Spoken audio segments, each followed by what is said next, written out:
So sorry for a little delay. We had some, as usual, gremlins wading through this old building.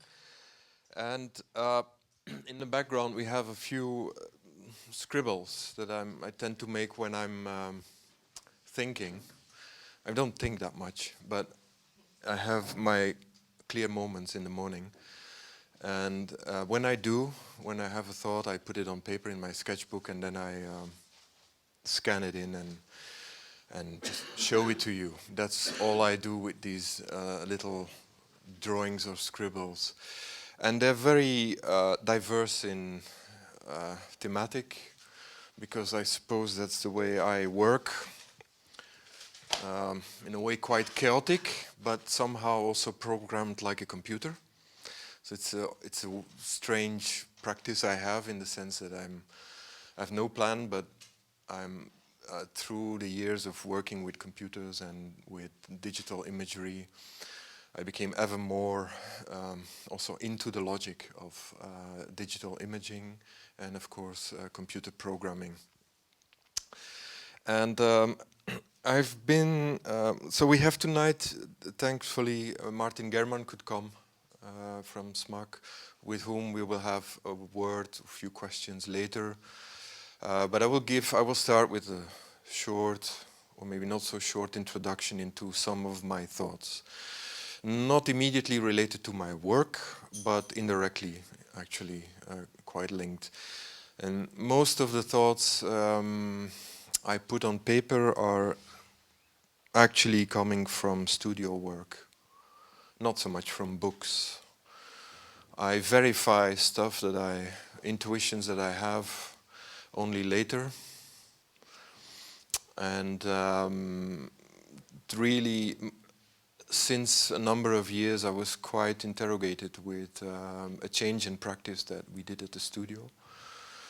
And my studio is a group of young artists, mainly around age 30, getting older, just like me. But we stick together and we grow together very often with each project. And some 10 years ago, I would say, I abandoned working with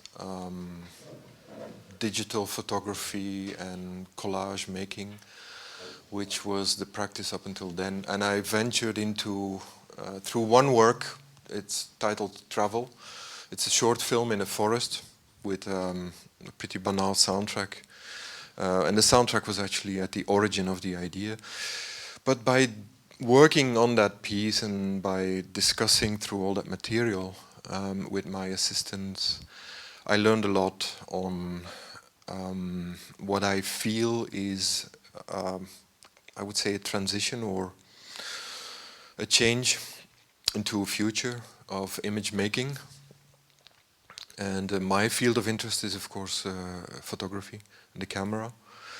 And I started thinking about where are the anchor points, and how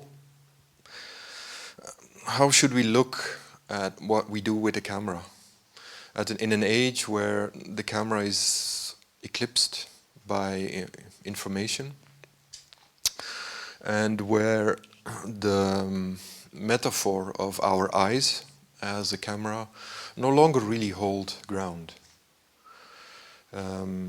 And I started thinking that this period, which is, we could say, 180 years, this period of where we have the camera as an incredible important device in the construction of cultures, politics, thought, and which in fact allowed for lightning fast intelligence, that this period somehow closed off, but also in fact resembled very much a head of a person and a single eye, while we have two eyes. And later on I learned that there's a particular reason why we have two eyes. It's connected to our brains. We have two brain halves. And I went so far as to study even tentatively neuroscience and why it is, what's the relation between our lateral sides of the brains, and our vision. And so one could conclude that the camera was an empty skull, camera obscura, in which, when we speak about the analog era, in which through sensitivity, through a glass device or a transparent device, we would have some kind of formation of an image on the back of our skull, and which actually corresponds to our vision center is in the back of our skull, literally in our brain. And I felt that it was not analog photography that corresponded very much to how the brain works in perception, but that it was really digital, the digital imaging, which uses a metaphor of a neurological link to the brain. It senses data and it translates it into a nervous cord. It sends it through the nervous cord to a brain, which makes, in fact, the brain correspond much more to the digital era than the analog camera. And but even thinking further, one should say that maybe what is lying ahead of us as a future of image making is not so much a digital camera, but is a digital thought, is a renaissance of information versus liberal flow of incoming light, which is, one could say, the origin of the camera. It's a piece of sharply cut glass that's so well engineered that it will transport a signal of light into a camera which is just sensitive enough and able to grasp a shape. All that existed many centuries, if not, it was known even to the Greek that it should be possible to grasp this source of light and to fixate it. But it was really only until this happy moment around 1830 when someone actually managed to industrialize the principle of fixation of an image. And so from there on we went. Now, do we live in an age where we have an eulogy of the analog image and where we have to prepare for a really strange integration of information and image? Or does that make actually the photography and the camera and the moving image, does it make that as a closed chapter? Do we have to look at it in a historical manner?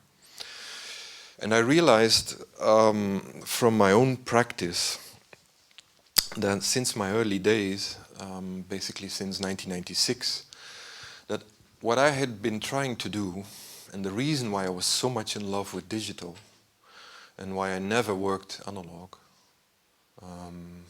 initially it was just an annoyance of having to be in the darkroom, although I loved being in darkroom.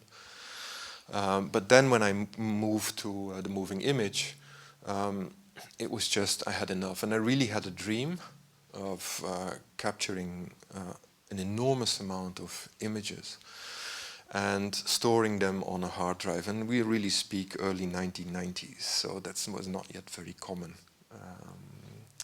Today it's actually already pretty redundant to think that you would store things on a hard drive. Anyway, I really was in love with digital, but I was never certain if digital served to remember or if it served to store and to forget. And I sensed early on that there was going to be a kind of tension or battle between these two camps. Did it come to the market because we would remember better, or did it come to the market because we would be able to forget better? And then, oh yeah, this is my manner of speaking. I lose my thread quite often. I meander through my thoughts. Just bear with me. Then I progressed further.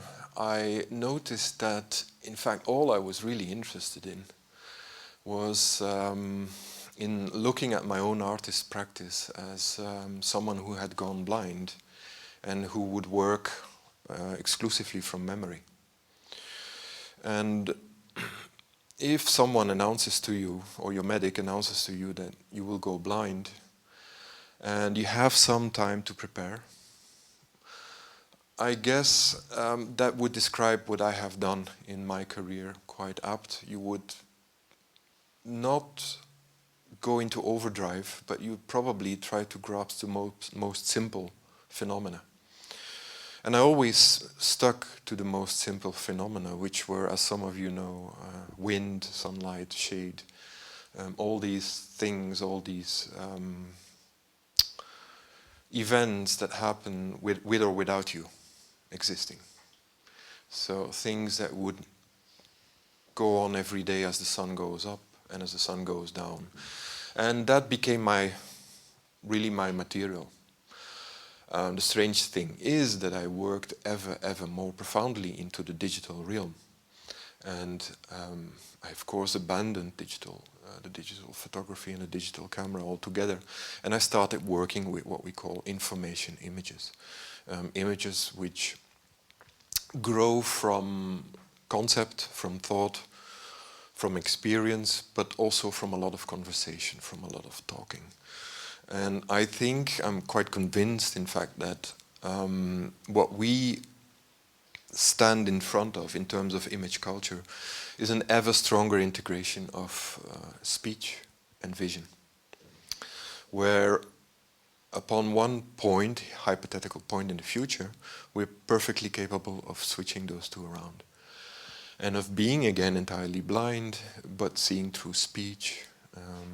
Also, the other way around would be a possibility of not knowing words, of not knowing what speech is, but having a perfect intelligence based upon image culture. And image culture is really something quite unique that, in my opinion, has been ongoing for, of course, a very long time, which is both a curse and a blessing,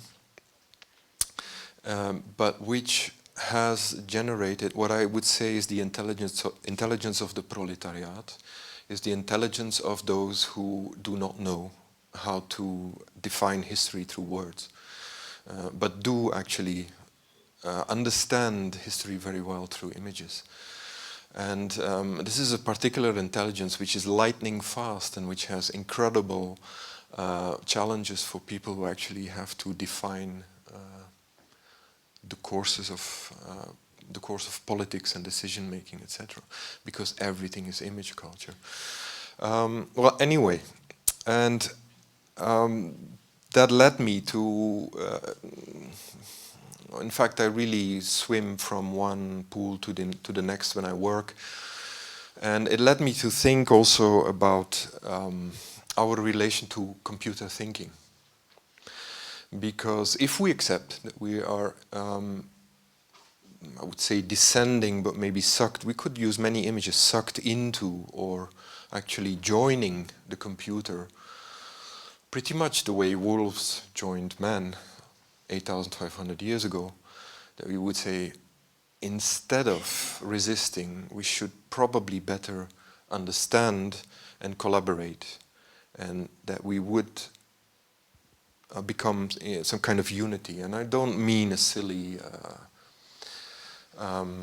cybernetic dream. I mean literally integrating the computer and becoming part of an algorithm, ultimately speaking like algorithms maybe. This is all perfectly possible, and it looks like it's in the line of expectation that we will absorb computing in such a way that we will integrate into it. It's this ongoing relation between man and machine, but of course the mechanical machine is a dream that's long gone, and now it's computing. And if Freud would have compared the mind or the brain to a steam engine, in our time surely it's an algorithm or AI or computing. Now, when we look at the brain, it's very particular. Our brain is ever nicely divided into halves, which are never symmetrical, which are always different for a reason. And I got to two authors which taught me a lot, really hilarious stories in fact, but it's science. One is Julian Jaynes. He wrote The Origin of the Bicameral Mind. And, or no, actually it's different, The Origin of Consciousness in the Bicameral Mind. And with bicameral mind we understand that every living creature that has a nervous system also has a divided brain, a left and a right hemisphere, which are connected in a particular manner to the eyes. One hemisphere is connected to the opposite eye. And we all know that there's an important crossing here somewhere. But what I didn't realize is that consciousness itself is something that Julian Jaynes claims has its origin somewhere in the Bronze Age, where the brain starts to network the two halves. And religion, namely the hearing of voices or commands, originates also in that period, where there's really a struggle between an ever increasingly networked brain and an ever more awareness of this networked brain being active, and the fight or the conflict that exists between the two lateralities of the brain. Now, the left hemisphere is the one which resembles most a computer. It's the one which is, one could say, which works like a telescope.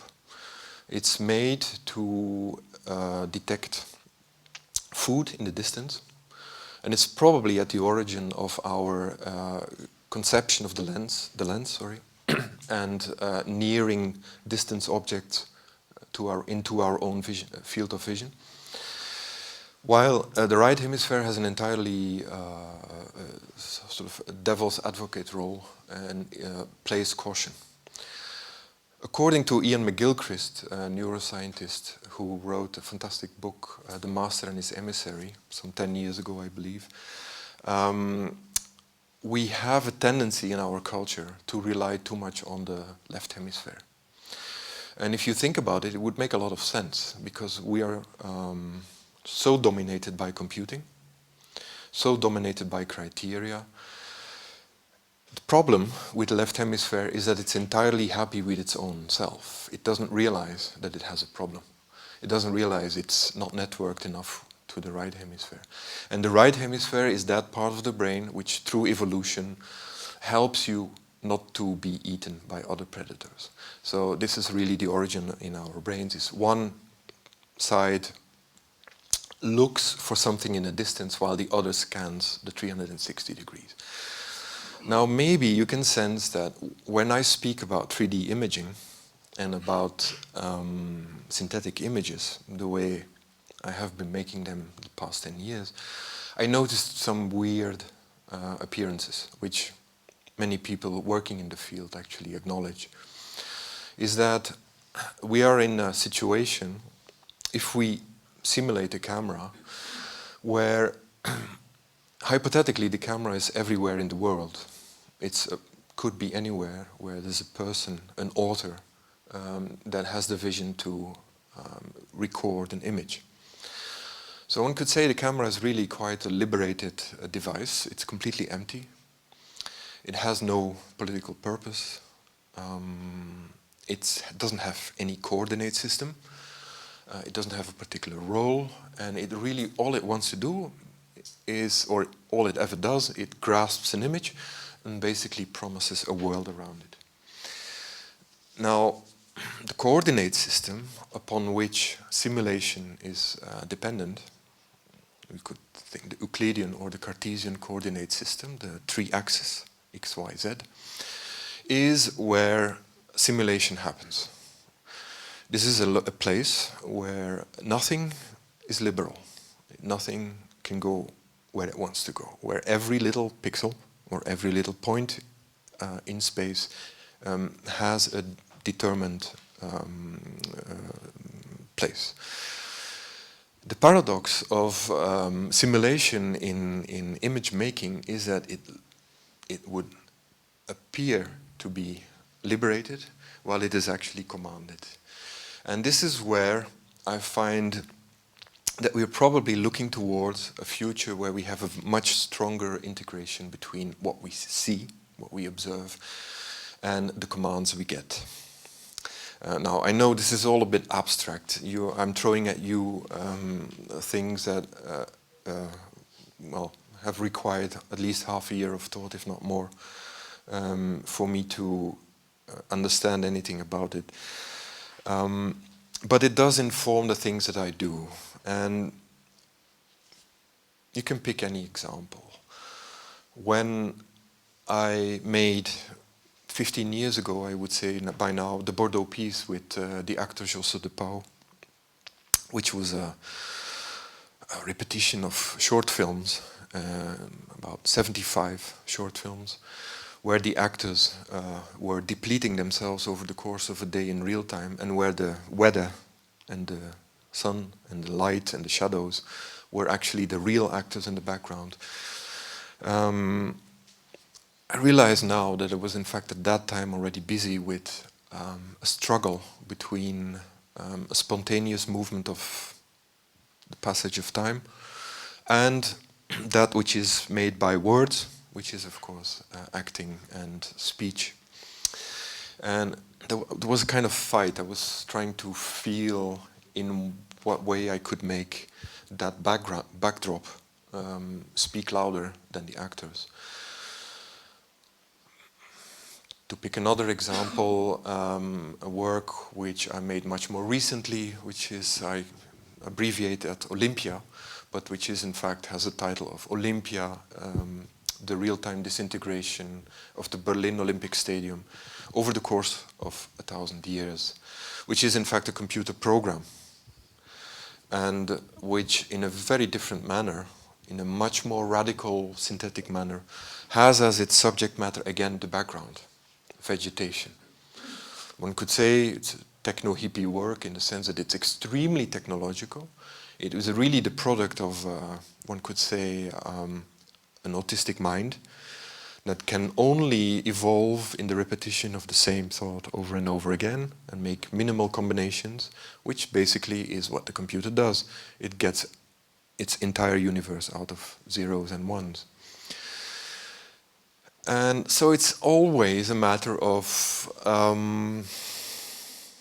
fighting something synthetic, or something that might be part of the left hemisphere, that which hunts, which is basically really working like a gun, and upon which our entire economy is working, politics, you name it. We're really into the left hemisphere, working with that system, which is computing, and then at the same time also not cracking the code, because that would really be a different approach, but undermining it.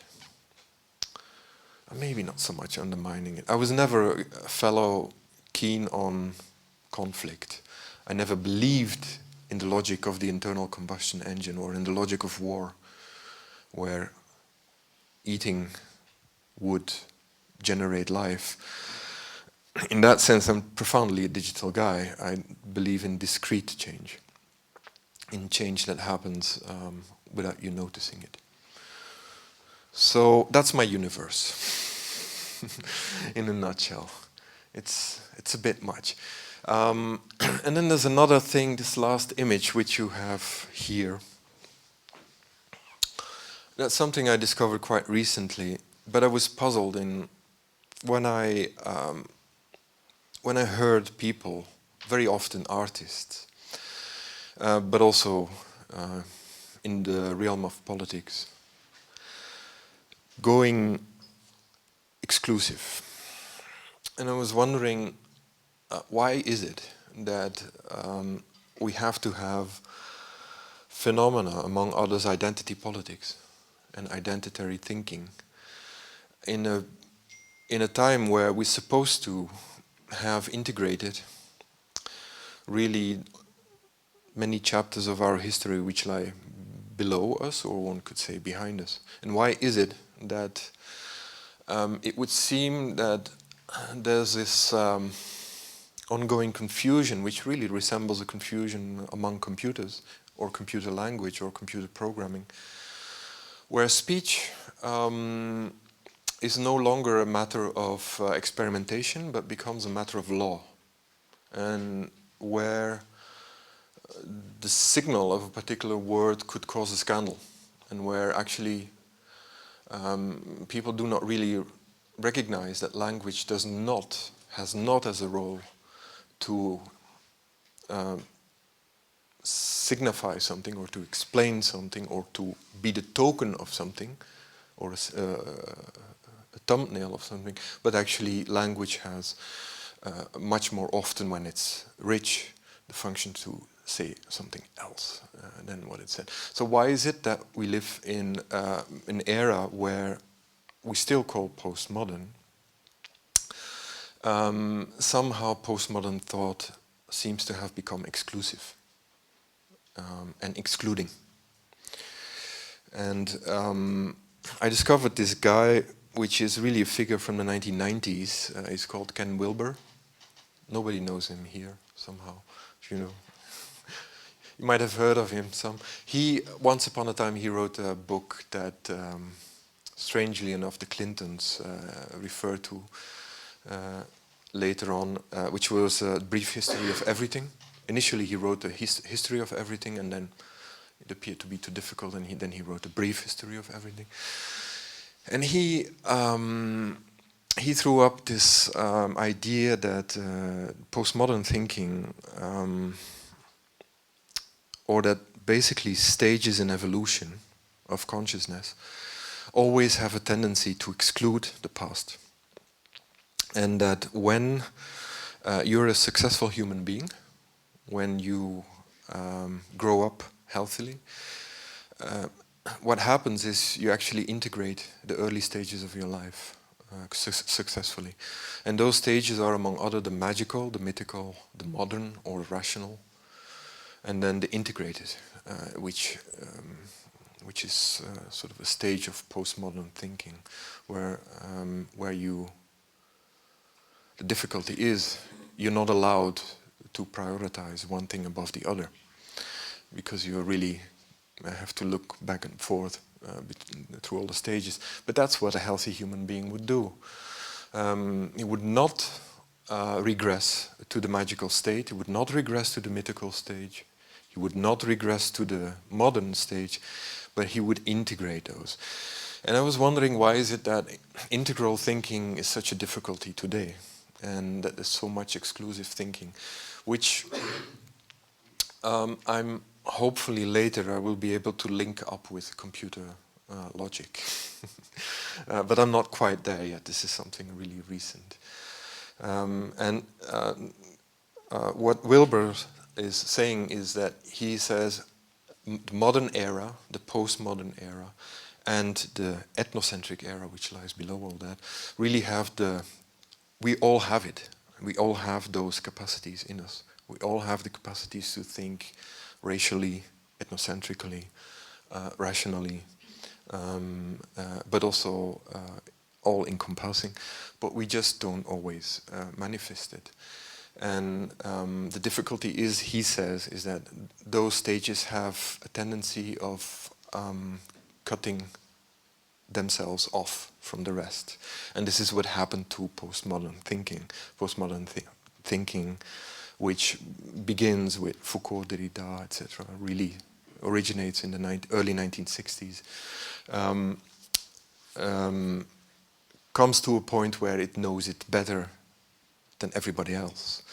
And at that point you have a problem, because you don't realize you know it better, and you don't realize you're no longer integrating the rest of the story. Well, anyway, that is really my endeavor, to try to integrate myself, the radicalities of logic, of computer, and digital image making with something that's far more phenomenological, and where well, I really approach images as a memory, as something that I remember vividly in the past, and where it actually really shines through all of your nervous system and permeates to the surface without being locked in. I didn't speak about Descartes. I will not speak about Descartes anymore because I think we should maybe perhaps move to something else. Well, Martin, you know, I was never very keen on cinema as a culture.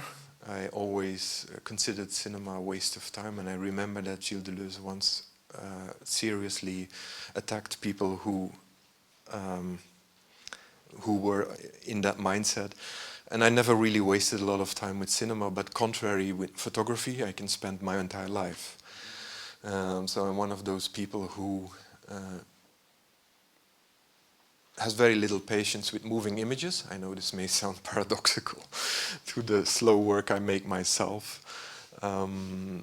but I can endlessly be stuck with still images somehow. That's this affinity, I guess.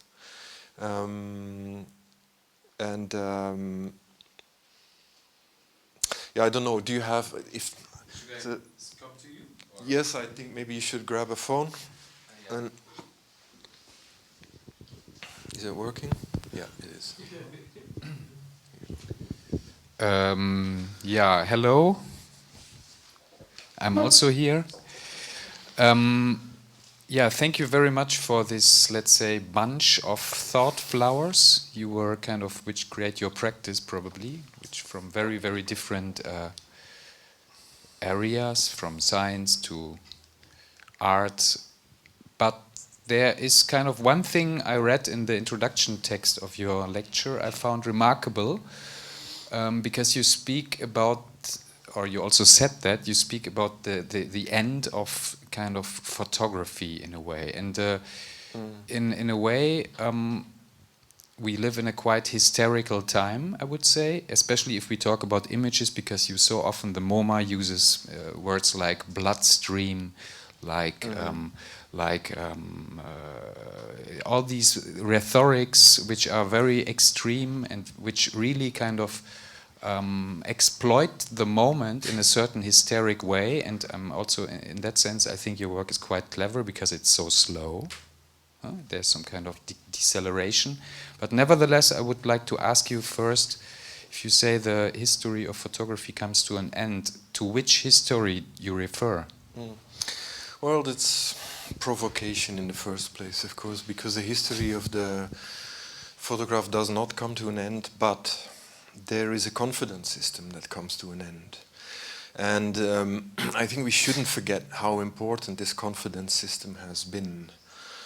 Imagine you have what a wonderful world it is when you have through scientific revolution you also have you not only have an externalization of medical problems which get solved, but you also have an externalization of the eye. The camera is a consequence of taking out the eye, putting it there and examining it. That's how the camera came about. And the mere fact that it didn't have a program, that it had just availability of, one could say, it's celluloid with a chemical substance in it, and then you needed to do a few things. You need to get it sharp, and you need to get the conditions right. But it doesn't have a system other than mutual authentication. And the fact that when I see the image, I know it has been. And I know there has been an author. And if there has been an author, automatically there has been also a reader or somebody who sees it. And it's like a family system. One could see it from an ethnocentric point of view. I think the era of mechanical images and of the lens, maybe we should precise it in such a way, the era of the lens, which is coming to an end, which which is replaced by scanning techniques and depth measuring, etc., etc. We can go a long time on with that. I think it's healthy to remember that that's not to be taken for granted. Then now, of course, we don't notice that it transits into something else, but it does. And the question is, should you be aware of it? Should you not be aware of it? Probably the idea is that you're not aware of it.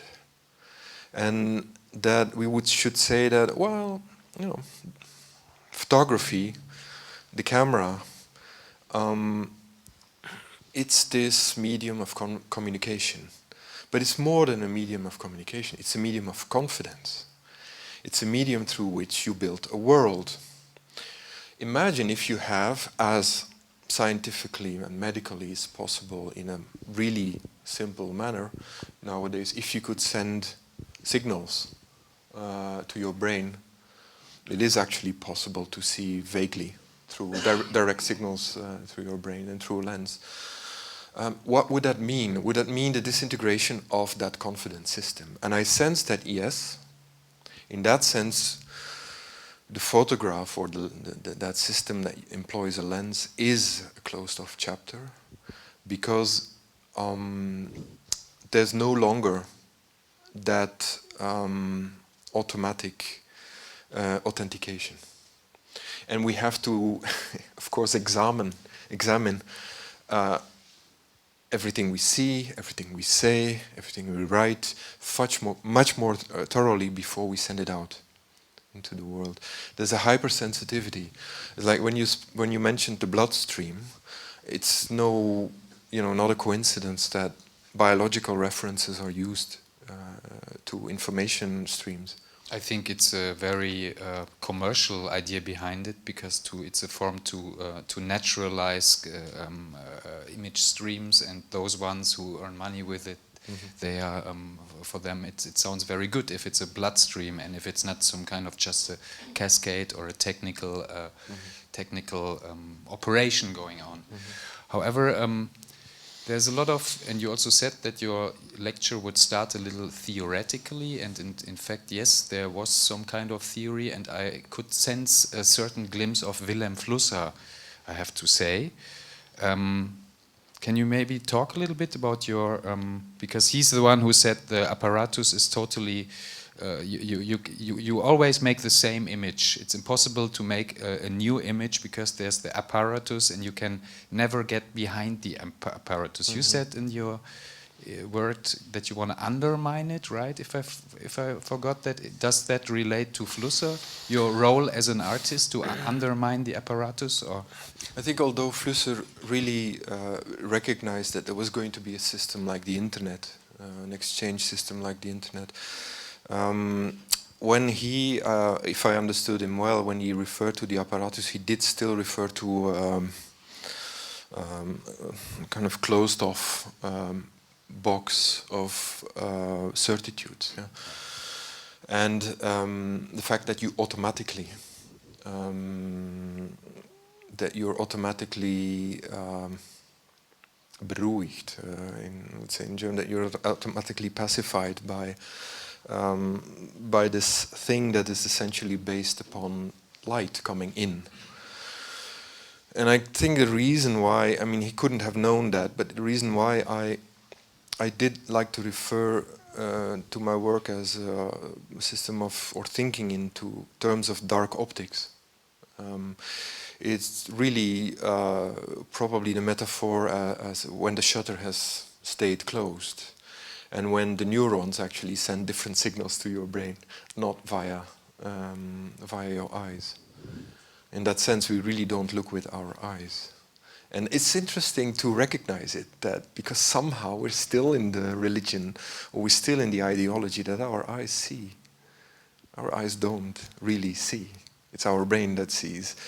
And Informatica forces us to actually acknowledge part of that. But then what do we do with that legacy of the camera? I have myself no answer to that. But I'm really interested in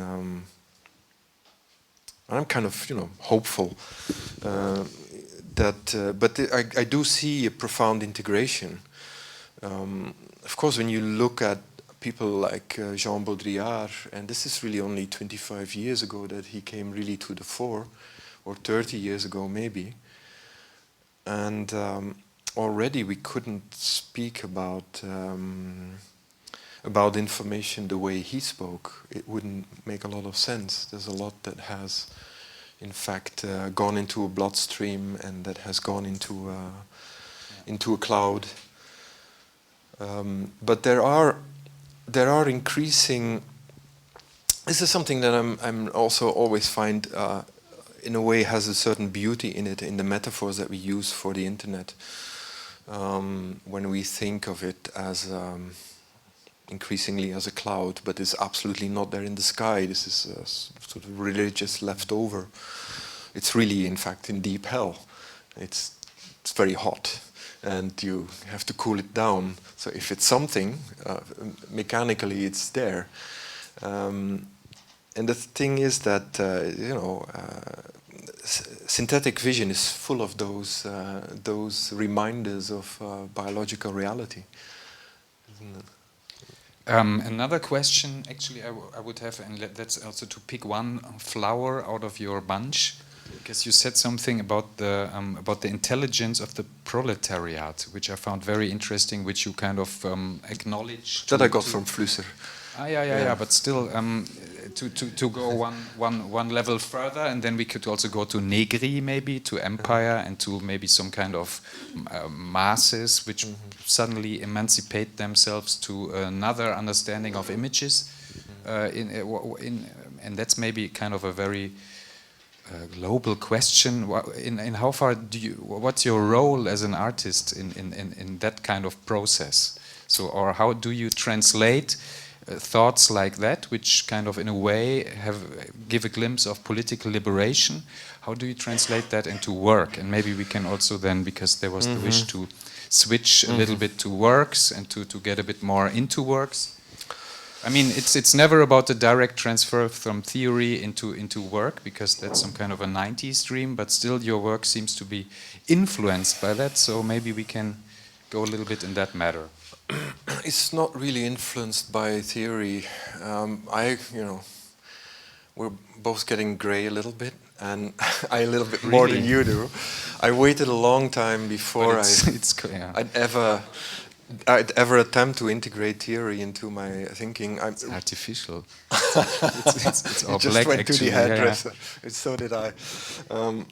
Maybe, will you give me a minute before I answer to that, and I'll try to set up...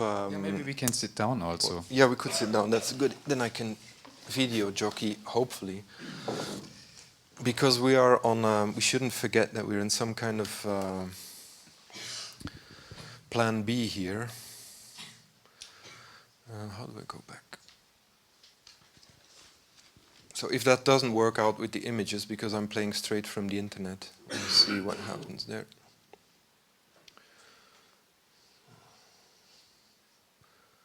Okay. So maybe I should just, why don't I, if this works, I'll play a bunch of my slides. This might take a while because this is coming straight from the internet. I have my laptop here, but this didn't seem to work well with the projector. Now, sorry, you have to help me. My poor memory about your question. Let's look into some work. Oh, and that's, yeah. No, the question was rather, as an artist, how do you kind of transfer those beautiful thoughts into work, or also where do you kind of, how do you try to, maybe you also try to block them, or maybe, or how do you define your role as an artist in that field? I think it will come. I hope this is self-playing and I won't have to push the button. This is basically my very first work, which really was my cat and my bird, put into a cage and then filmed for 1 hour. And that's, here we go back to 1996. And my origins are in, I went to St. Lucas in Ghent, which is now called Luca School of Arts, which is really dumb, like Beaux-Arts in Brussels, written in idiot language, where I was taught really the skills and the craft during a period of about 8 years. So I came out in one way very clever in terms of métier, but very dumb in terms of. I mean, I had studied art history, but that was about it. I had really no knowledge of the camera except for having spent a bit of time in the darkroom at all. But you know, if you give a kid a chance to do something completely different than what they're supposed to do, you know, funny things might happen, and I guess that's what happened to me. I started playing with. I started actually. I was always over-ambitious. I think that marked most of the things that I did. I tried to do more than I was able to do. So I think that's how I came to do these pieces that lasted 14 or 15 hours, and then in the end, with Olympia, 1,000 years. Things that would really, really physically wreck me, or the people I work with. But that would never actually have a cinematic spectacle. Quite the opposite. I wouldn't actually love to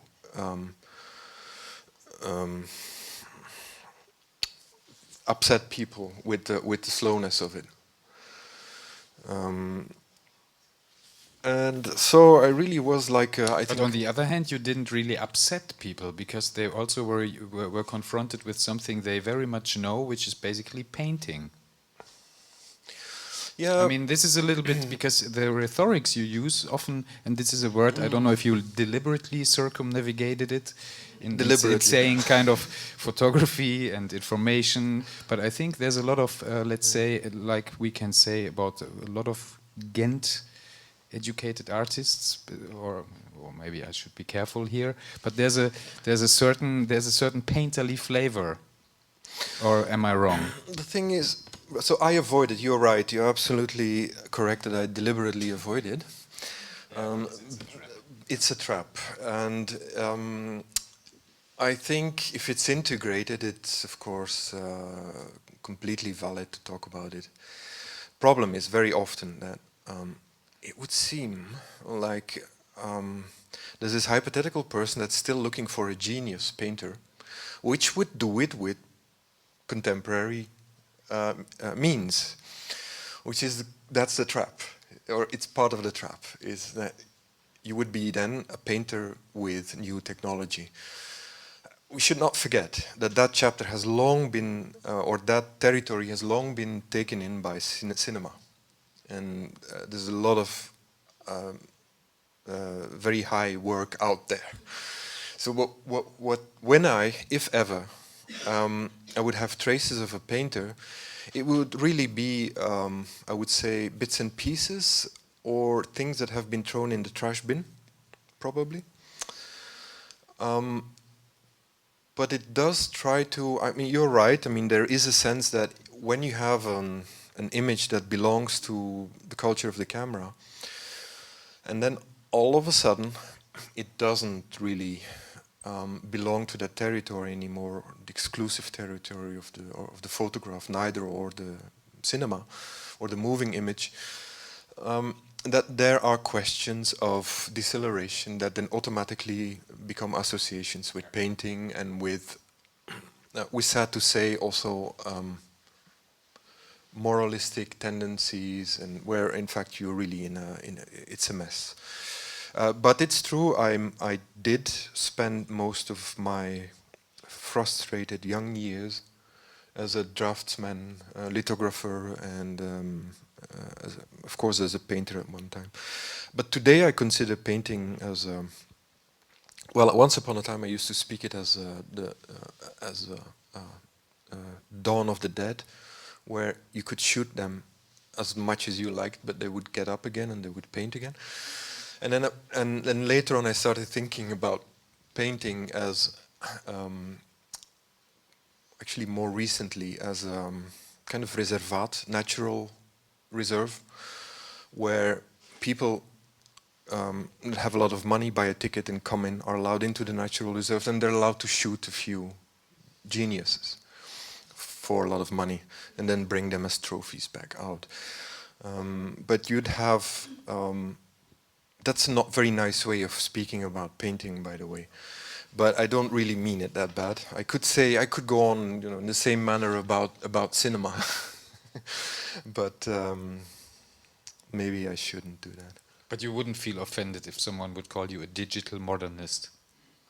Oh, I'm definitely not a modernist. Good. So you're a little bit offended. I'm not a modernist because I think, well, this is again Ken Wilber's and Ian McGilchrist. You find what you find back in modern art is very often associations with visual schizophrenia, where you have a disintegrating visual system, which is of course what's so fantastic about modern art. And you know, how was it possible they ever thought about, you know, that ever developed? Honestly, I think I do. I wish, probably, I'm not a neoconservatist at all. But I try to think in an integral manner, as I already said before, and I wish, sometimes I wish the cracks in modernity, or that modernity had, which were really not cracks, they're more like nuclear blasts, would never have occurred. And sometimes I think about the scenario, what the scenario would have been if that wouldn't have occurred. And of course some will say, well, it would ultimately have led to a perfect fascist state. Or again to, you know, reintegration of religion, etc., etc. So it had to break down. But I see it as, I really see it all as part of an evolution in perception. But I'm not a modernist with digital means. Yeah, I mean, maybe we have two possibilities. We can either look at some more work in depth, or we can open to the audience, and it's up to the audience to decide what we are going to do. Yeah. Yeah. So maybe we can combine that. That's a good idea. And we look at one or two works a little bit more in depth, and then maybe we can open it up. Perfect. So, oh, again, that's conditionally because I need to go on this internet. But let's see. I wanted to show you the last work I made.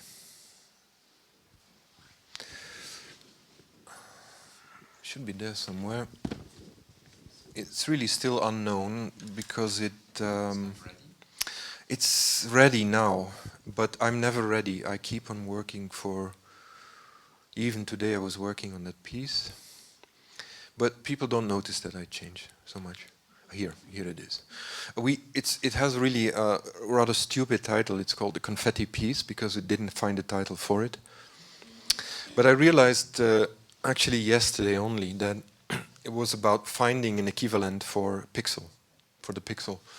It will open up slowly, I suppose. And the theme, or the motive, it's really more a motive. And you will never find direct tokens in my work. You'll never find direct, how should I say? Tokens? Political themes. Okay. Which you could identify immediately. But you will find simple phenomena. Well, I as a German could identify the Olympia Stadium. Yeah, the Olympia Stadium. I don't know for how one it is you with can. the others, but that one is very present as a token. Yeah. And there are some works where that is, but then again, it's nicely eaten up by the passage of time. So this will take a while. And the Confetti Piece was something I started, I think, I had in my collection of found images, I had a few images of of people that were celebrating, and they were throwing up confetti. And the person for whom it was meant actually ducked down, and it would appear that he was shrieking and was not so keen on having the confetti falling down.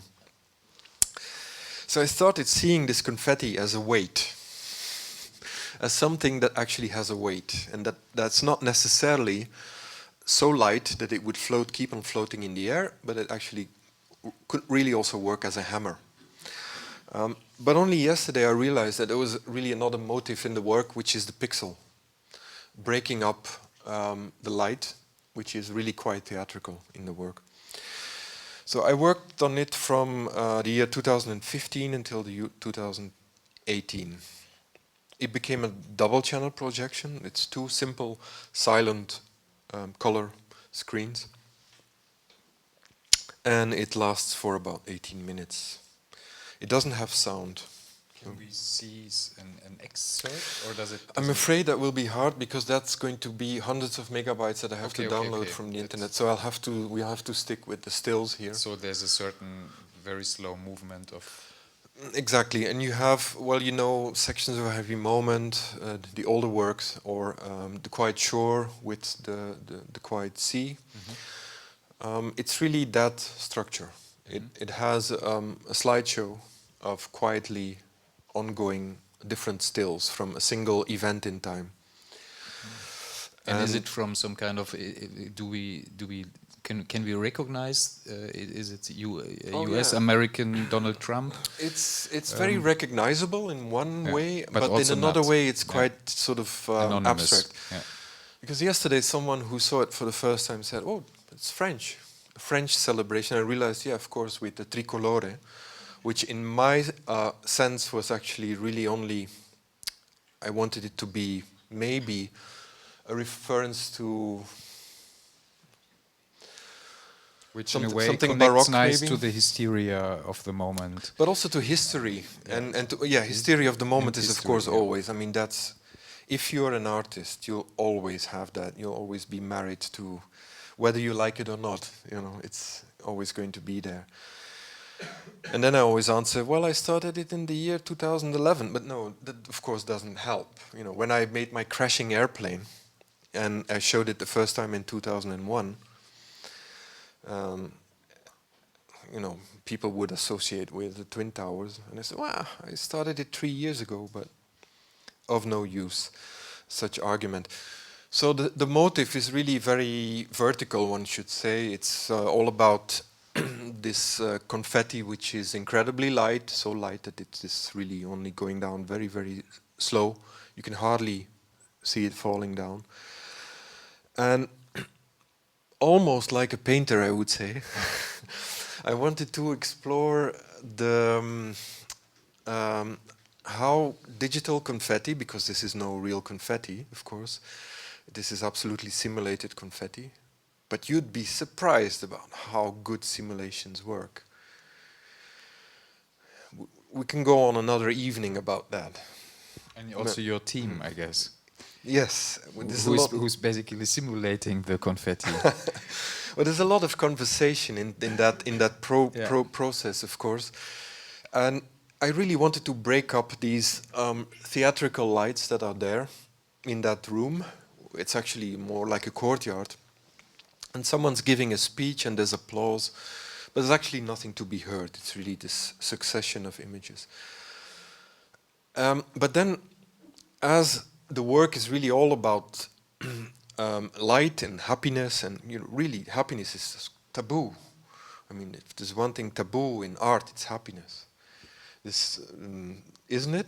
I mean, it's yes. You can't. You could do it, but it would have to have tears in the end somehow. And I mean, Jeff Koons' Easy Fun Ethereal really made me happy, but I'm a simple guy, so. Okay. Accepted. And also John Baldessari, The Balls in the Air. Yes, these are the two works which. Watch out! That's serious happiness is taboo. I know that's. Pop happiness is of course all over the place. Absolutely. But if you'd camp say happiness. Yeah, camp happiness is that's you can do that while crying. Yeah. But being profoundly trying to sculpt the space out of happiness is really a rather no-go zone somehow, and that's probably why I did the sections of a happy moment years ago. So is also the idea that the people get a little, that it's getting too much? Probably that it doesn't have a center.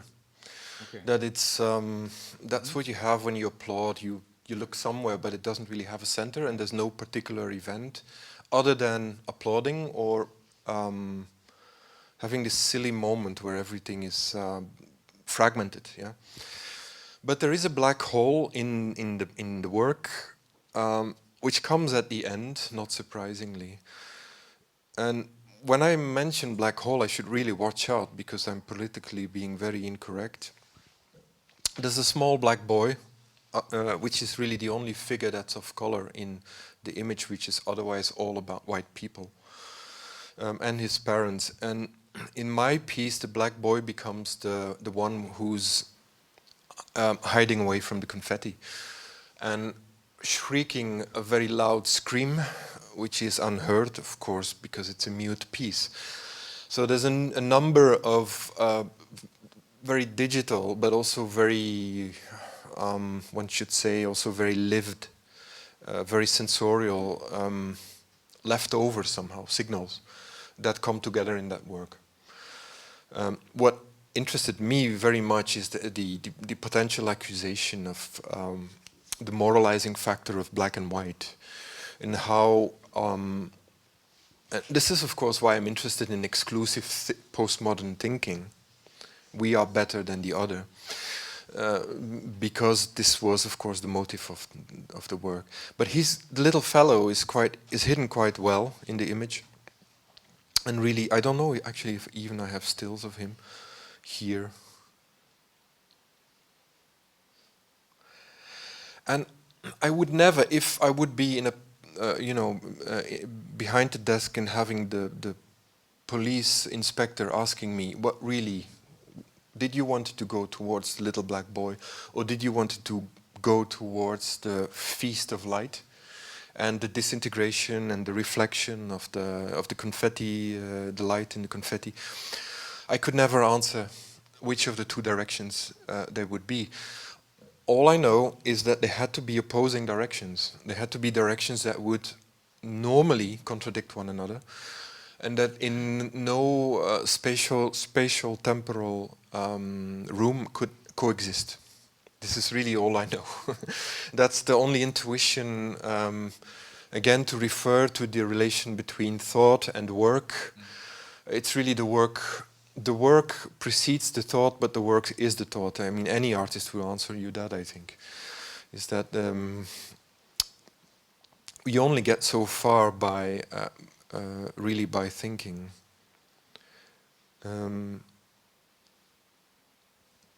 Okay, so this is success that we actually managed to stream this.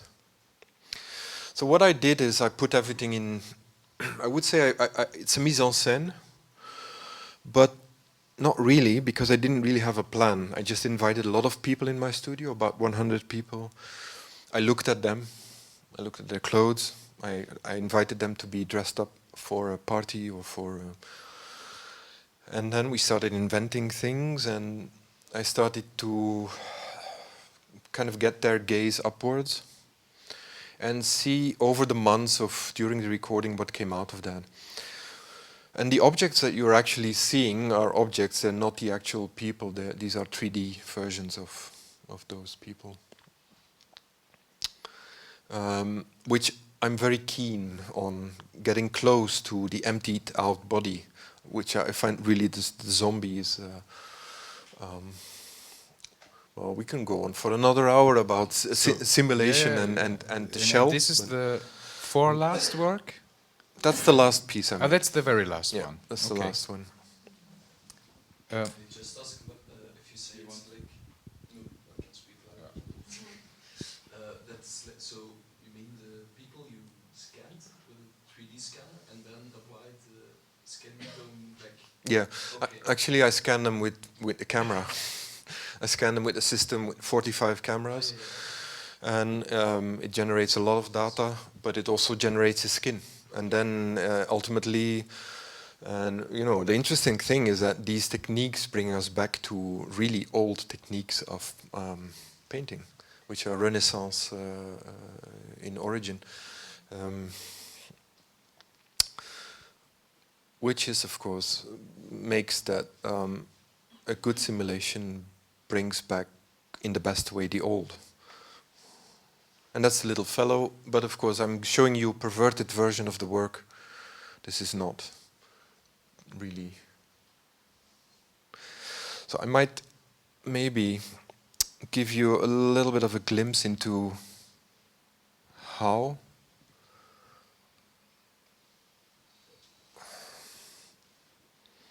do I stay stuck too much with one work, or is it okay? No, it's good. There's always, so I really try not to read too many newspapers or to be, I could never work from, in an essayistic manner, basically. I have to work in an accidental manner.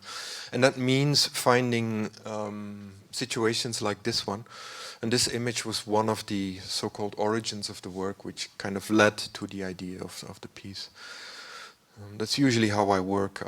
I live with my archive, and then I'm a draftsman in origin, so I always there are a few things in life that are really liberating, and that's going back to ink and pen and brush. Where for once, you know, once a year I can feel like I'm actually good at something. And then these are some research images. That actually goes back to the Obama-Clinton election, not to the Trump-Clinton election. And then this is some of the screen captures of the in my studio. The blue screens are all the cameras that are capturing the people. And of course, you know, this brings us back in an uncanny way to something that's present in early photography, is that you do really have a sense that you're stealing the skin from someone, and that all the rest is emptied out somehow. So there's this ongoing proportion between the camera and emptying out.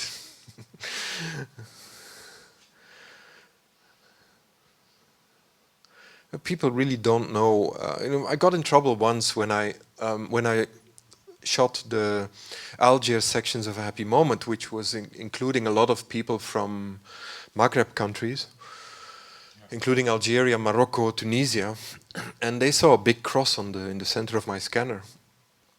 And they were absolutely disorientated with what I would do with the cross in the scanner. And I said, that's to pinpoint your body on.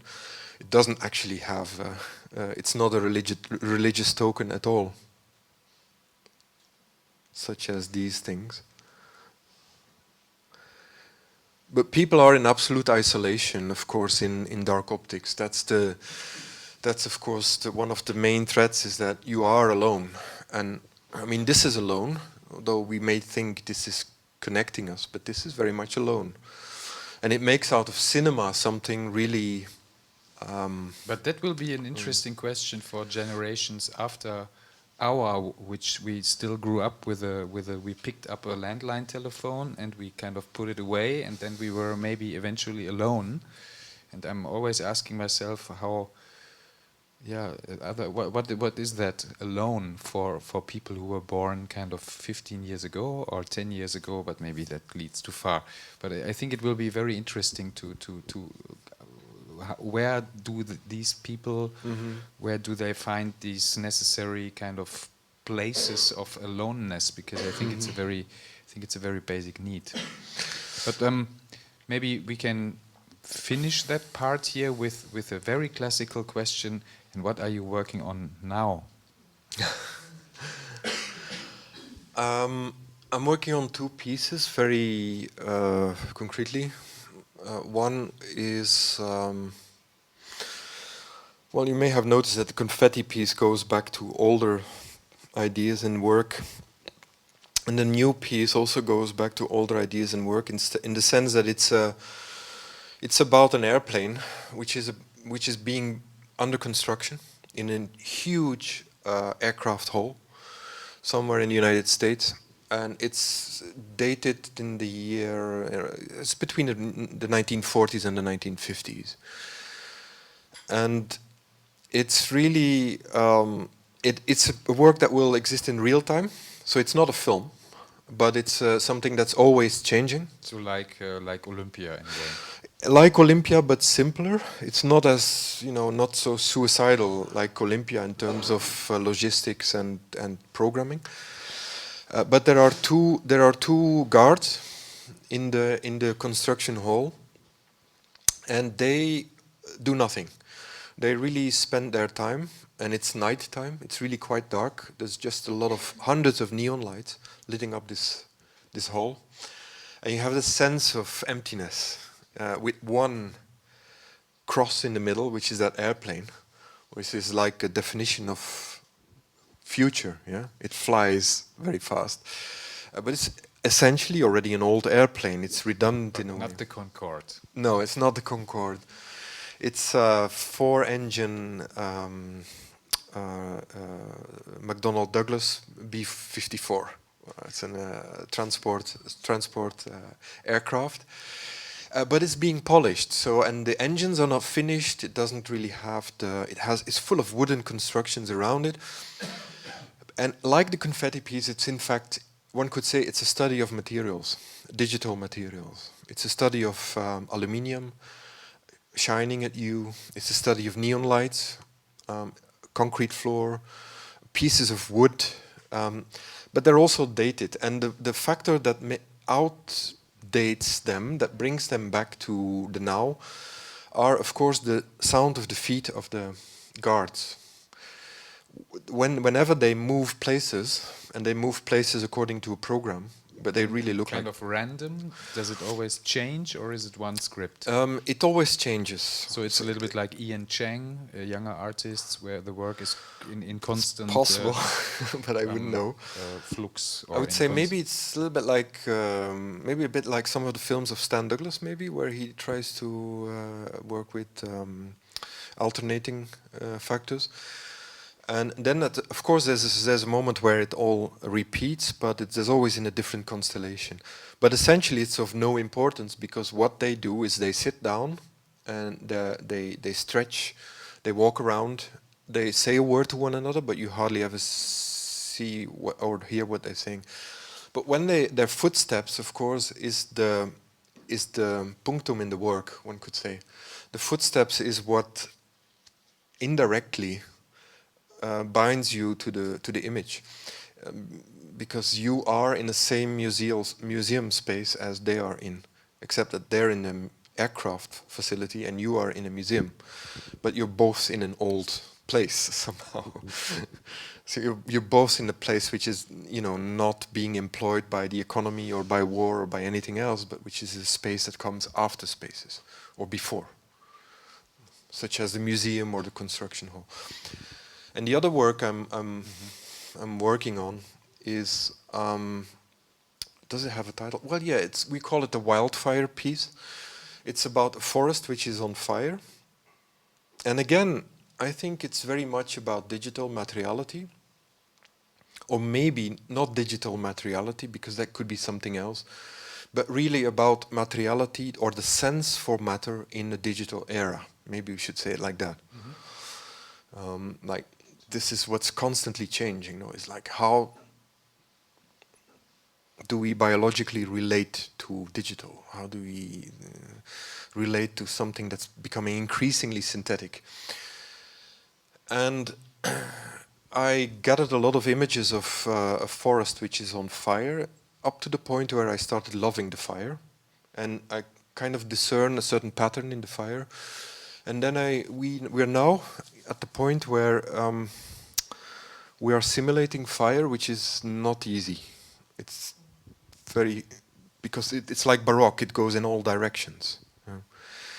And it will be a piece about panic in one way, but I want to bring it in a very relaxing manner somehow. I remember that we had years ago a Thomas Ruff exhibition with his digital photograms. I don't know if someone remembers, but that was also amounts of data to kind of render light, because it's the most absurd thing one can imagine to render light, and I guess rendering fire is a little bit in that area. You're right. It's the metaphor is quite apt. Because it does require that you put your whole system on fire practically to get the thing Which done. makes a lot of sound and this kind of smelling, Yeah. and it's interesting. Okay, but I think now it's a good moment, if you agree, Yeah, sure. to open up. If there are any questions, comments.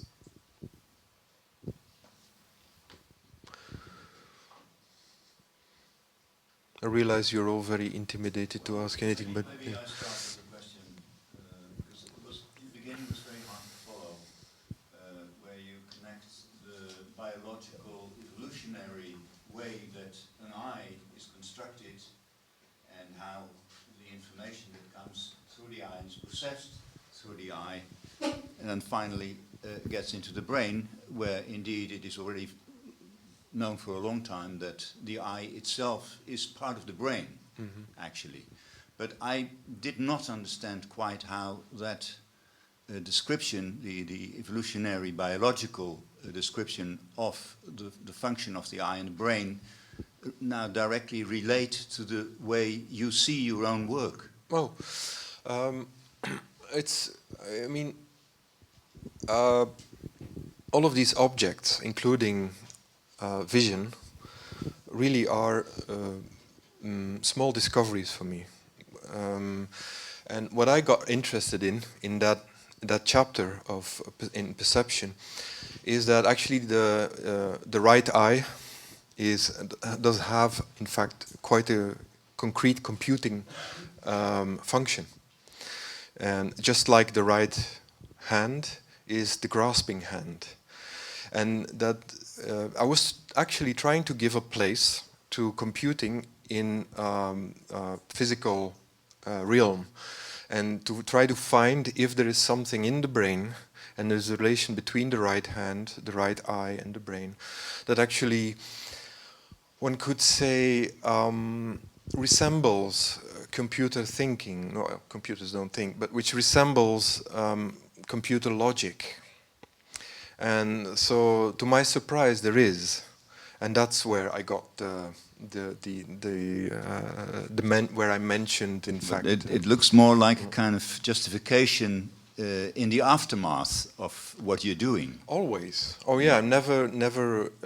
It was not No, the kind of I'd never invention that you all of a sudden thought that's what I want to do. No. You found out that's what you're doing. Yeah, exactly. It's more like someone who would retire and say, like, I'm going to now study what I've been doing for the, my previous life.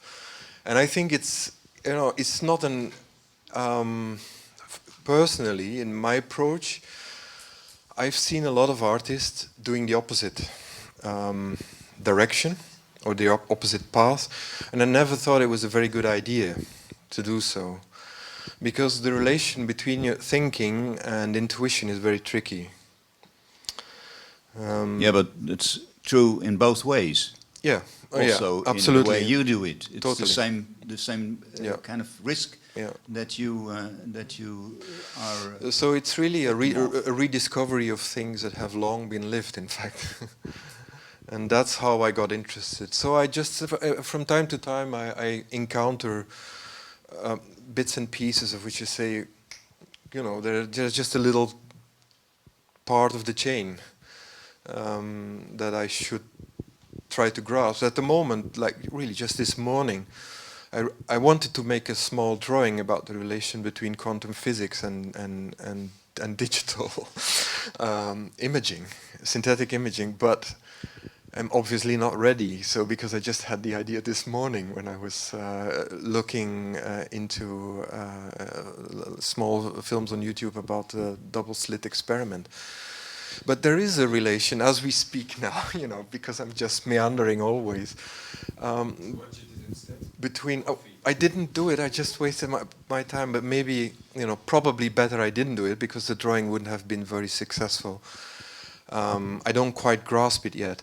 But there is, with the double slit experiment, there's this consensus that actually it is really a part of reality that's not there unless you observe, until you observe it. In fact, scientists will say measure it. Yeah, but that good luck with that analogy, because quantum physicists themselves say that when whoever says that he understands it or she understands it has no clue. True, yeah. So, and then good luck with that. And then on the other hand, there's of course the virtual camera, and you try to find a place for the virtual camera, and you realize that there is one, but it really only grasps a very narrow,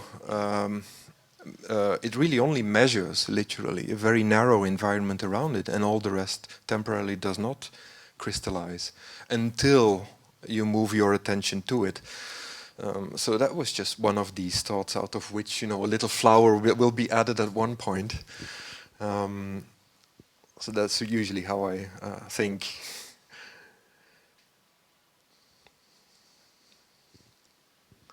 Anyone wants the microphone? I'm not very good with the microphone here, but can you hold it? I was just thinking, because you presented all your thoughts and theories actually, and then you go to you show the sketches. So in a way, for me, that's recognizable, like all the thoughts, and you connect it with theories and with visual things. And then I like it that you go to sketching and try to give it a form. But in what when do you start thinking actually about the technology, about the medium, and at the end also the presentation, like you say, like a dual screen, or like how does that work in your mind actually? Oh, that's pain. Really, the only release comes at the very end, when after like 3 years you start to see something crystallizing, and then there's this intense moment of happiness when you start seeing that you have actually dug above ground and that you've come up with your team. But all the rest was speculation and what I call the 3 C's: concept, consensus, and conversation. And sometimes it's failure, of course. And then about the 2 screens in the Confetti piece, that might, I kind of like to punish myself, because usually when I would see an artist working with double screen, I would say, come on, how can you be, once more, why didn't you have better ideas and have 2 opposing screens upon which the spectator has to look to the left and the right? This is a sort of sculptural platform that's long taken. Just like there are artists continuously working with neon lights or with gold or with skulls or whatever. But was that your question? So how did I come to that? So how I come to those things is by trying to think. I really try to think, how can I piss people off with that? And I absolutely do not think in terms of video sculpture, or trying to open up the video signal in such a way that it would be all-encompassing spatially, because I realize it's not. It's a signal. And as a signal, one should let it live that way. It appears, it disappears. So it's really much closer to theater than it is to sculpture, or or painting for that matter, or any other. And the reason why I love working with it, of course, is because it appears and it disappears. But then you have temporal constellations, don't you? And I realized that the confetti, or this enlarged pixel, was the thing that I wanted to blow up and allow for people to imagine, to scrutinize, or to take up, which made me to make a screen that large that would actually have to cut it in 2. But I do that quite tentatively, because I don't really believe in video sculpture in a way. If in terms of sculpture, if I believe in anything, it's duration as sculpture, or time as sculpture, if there's something like that, because it's a non-taken territory. well, not for musicians, but for in terms of cinema, or in terms of the moving image, is really practically entirely colonized by the industry. You mean sculpture? No, I mean the moving image, whether it's on a tablet or in cinema or in, and so there's this vacancy, yeah, there. There's another. Yeah. On one hand, you say you refuse the term video sculpture, but Oh, I didn't refuse. but No. no, yeah. But you also very often opposed to the one-directional perspective of presenting a video just projected onto the wall. Oh yeah, an artist Yeah. digs his or her own grave Yes. when you become too principle about the installation or this or that, or because you're really working in the midst of something that's developing, and one shouldn't, one should acknowledge that and not work against it. Yeah, but well. No, so I think this double screen in the Confetti was a very last minute intuitive decision, also based on the space where you knew you were going to present it. The thing that stems me very hopeful in terms of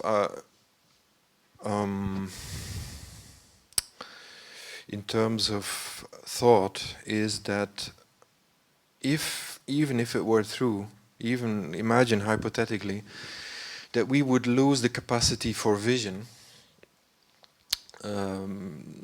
gradually or incrementally, and we would have to regain the capacity for memory or for thought to compensate with that. And in a way, that's what happens with an a profoundly integrated digital environment. We'll just call it like that, digital environment for now. It's a complete off term, it's wrong. But at least most people understand something, that there is a disintegration of solid matter into numeric matter. And the beauty, the real exhilarating beauty, is that virtual matter really is matter. It's not existing. It is very much existing. It just changes and operates into your own code. You evolve with it. You have to evolve with it. So maybe, I wouldn't be that afraid of giving up the concept of freed up vision, liberal vision, so much for thought. David, if you say that we may lose sight, what about all the eyes that surround us? All the hidden cameras, all which of course transform into this digital data bank. They become our eyes. Yeah, well, that's what I was wondering. But the question there is, where is the confidence system? Is it a dystopian proposal where there's actually no trust, or is it actually something that you can rely upon and upon which? Well, it depends who the brain is. It depends where the brain is, indeed. Yeah. But actually, all these, if you remember in the 90s and software artists and all the euphoria about the democratization, what the internet would bring us, I think it's a little bit passé, and it's kind of replaced through something very different.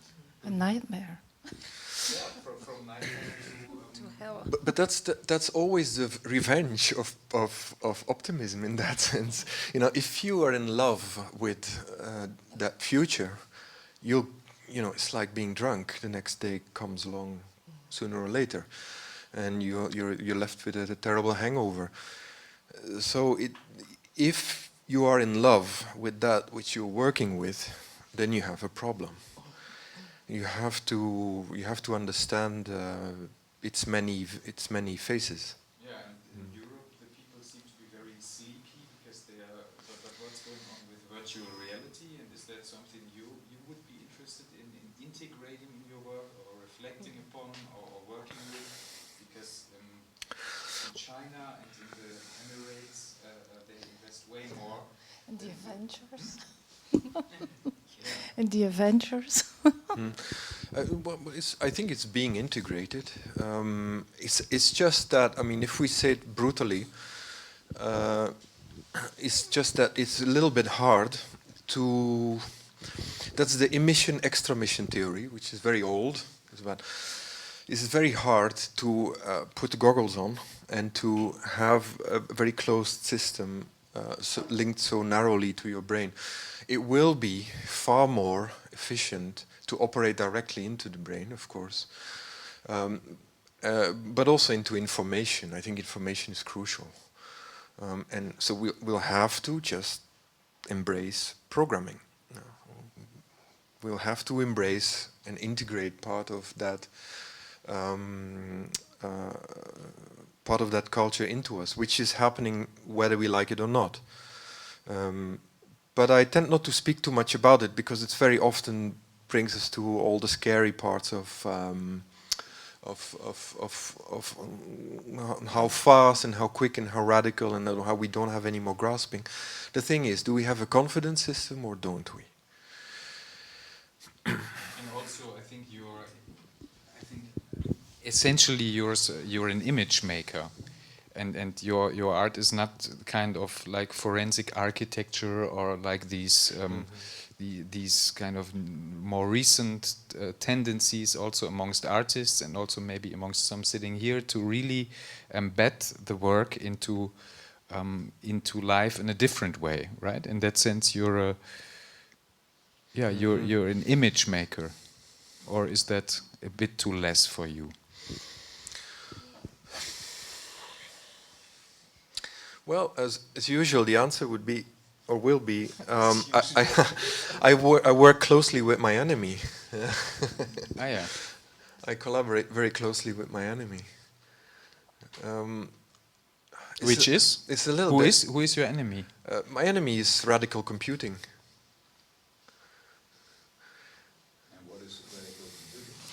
Oh, well, I mean, that's... we don't yet quite grasp it, but we have, we do always have, that's part of being modern, an open door towards a future where one can see that there is a certain anxiety that one's own perceptual world will not be there for much longer anymore, which is really the history of modernity. That's the anxiety. The anxiety is that we don't know what it will be. Yeah. So not that we don't. Will be, but not how it will exactly, be. and we have that. That is an exchange system. How it evolves, and I'm always a little bit flabbergasted by the optimism that is here and there. Yeah. And when you are talking about confidence system, there's never been a confidence system with computing or with computer programs. The funny thing is that we live with it, and we live also with the fact that we can be driven over by a bus, which is the same kind of risk in a sense, maybe an even greater risk than that. But if you realize, for example, that the people went for the first time to the moon with computers, hardware and computer programs from the 50s. From the they were developed in the 1950s. And why did they do that? Because they didn't have the time to really develop systems that were strong enough and reliable enough, confidence system, to really send them with that systems to the moon. Oh. Reliability is not part of the confidence system. Well, you know, if you have not reliability, you will have no confidence. And that is also, for example, when you are in a plane and you realize that your own computer breaks down every now and then, and that you're cursing like hell, and then you ask yourself, how is it possible that these planes stay in the air? Because they have the same computers. Well, they have three, because they have two spare ones to break down. And that's when the third one breaks down, then it's over. So that is, in a sense, the confidence system. You step into a plane where you give your life to just some computer programs in the hope that they will not break down all three. Or in any case, with the Max, or was it the plane with the wrong software? Well, that brings me back to neuroscience again, is that in fact the left hemisphere is entirely confident that if it computes well, you'll be fine. And it doesn't realize that actually human beings are made out of two lateralities that are networked together. And the fascinating thing in the confidence system is that you have actually an increasingly sophisticated network. Even the Iliad is considered to be a late manifestation of bicameral thinking. And now, when I identify so strongly that self-confidence, that computing, or that we also attribute to computing, I'm not really, when I speak about the confidence system, I'm not really referring so much to it will be all right scenarios where you will stay physically alive. It's much more probably in the sense that I am here and this space is around me, and I'm fine in it. Yeah? It's much more a kind of orientation system of where you are, not so much about efficiency, because efficiency is guaranteed. That's the computing can do that. The question is, so there's more to it than the hunting alone. And I think, strangely enough, what we are moving to probably is towards an image culture which is all about hunting. And In what sense? and Because the hunter-gatherer is way back. Mhm. Going back to the hunter-gatherer. It's the telescope. It's picking out as far as possible and bringing it as close as possible, as quick as possible. While I would say, and credit and praise for the camera. The telescope that Einstein was describing when he said, when you make the telescope strong enough, what you see finally is the back of your head. Yeah, no. All that.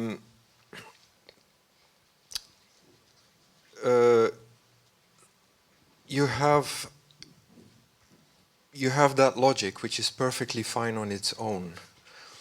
And then you have the other part, which is sadly very little integrated into that by which we are guided. It's this part of the brain which watches out for predators, which is really quite developed. And we have an overdevelopment of that part of the brain which is the predator, which is very good at picking out from afar. Now, think back for a second in how all pervasive computing is in anything we do. We don't know the code of this and the things that we just go along with it, like you would take the bus and maybe be driven over by it, but usually you will successfully take it. It's all a matter of proportion, I believe. But I do think that if there's a lot of uncertainty about language, and which translates back to politics, one day or the other, and that it has something to do with a system that is falling apart. And that has to be replaced by something else, which is necessarily being replaced by something else quite successfully. But let's remind us, let's just keep in mind that that system is that one, it's that eye, it's not that one. So it's based upon a monocle vision. A monocle vision is always isolated and it's really pretty dangerous. And what I realized is that the camera and its single lens was in fact really not what I thought it was. It was not a gun. We didn't chase when it was conceived and industrialized. But that it was really probably a very necessary tool to get rid of a dominant pictorial system which was painting before that time,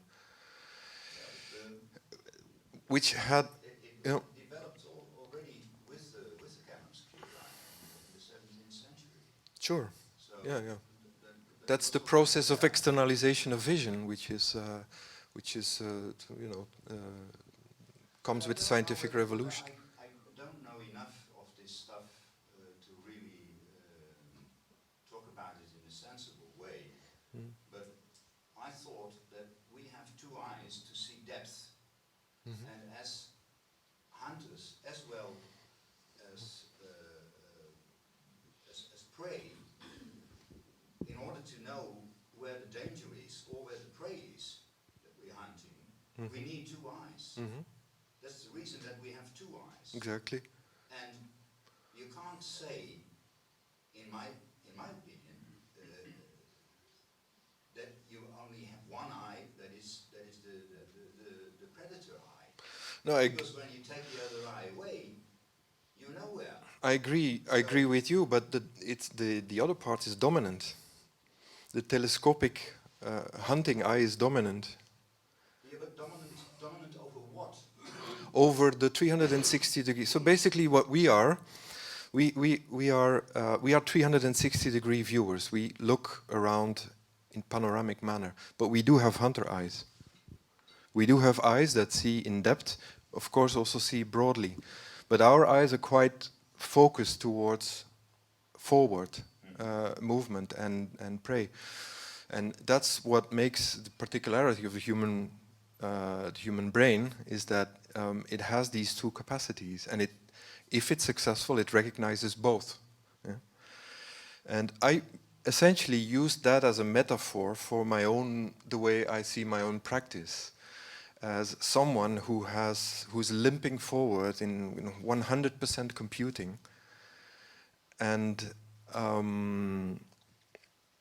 meanwhile doing other work that tries to actually negotiate with that computing and tries to bring back something in, which if you would let the computing do, it wouldn't recognize it. It's really, I was always about duality between somehow two problems that couldn't live together. This is why I made the Algiers sections of A Happy Moment a long time ago, because there you did have a problem on the streets of Europe, but you had a form of negotiation which was somehow not on a level that you could actually put into speech. Yeah, I wonder how you relate, or maybe how you feel about the position of all the technology and the media you use. In one way, I think you approach it as a tool, something like you can use to a tool like the camera, a tool, something that's the eye, which we can see. On the other hand, you have the coding, which extends in one way, or it goes beyond thing. So that's a bit like what kind of position does this technology and the technological evolution have for you? I think we already touched upon that a few times.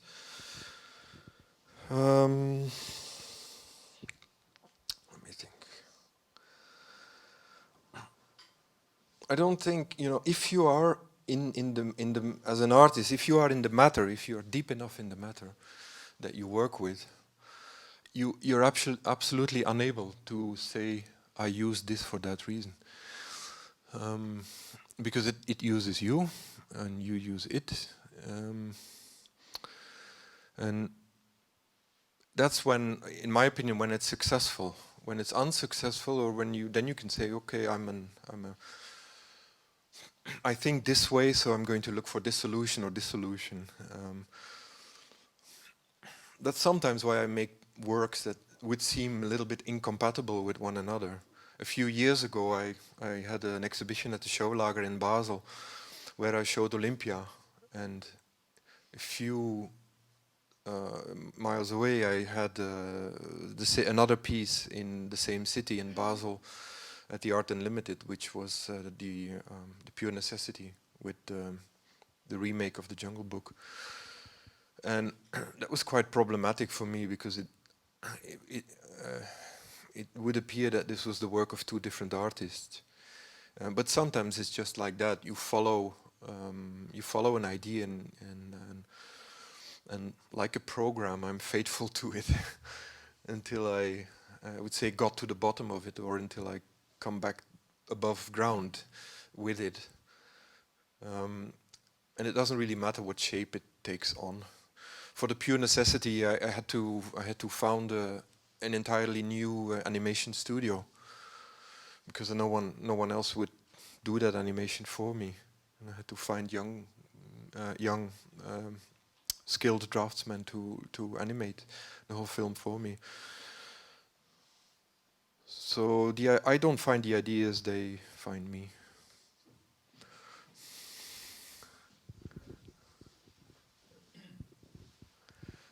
Okay, I think we're coming to an end. Unless somebody still has one last question, otherwise we are thanking David for the presence, for the lecture, and also Martin Germann for his contribution. So thank you very much.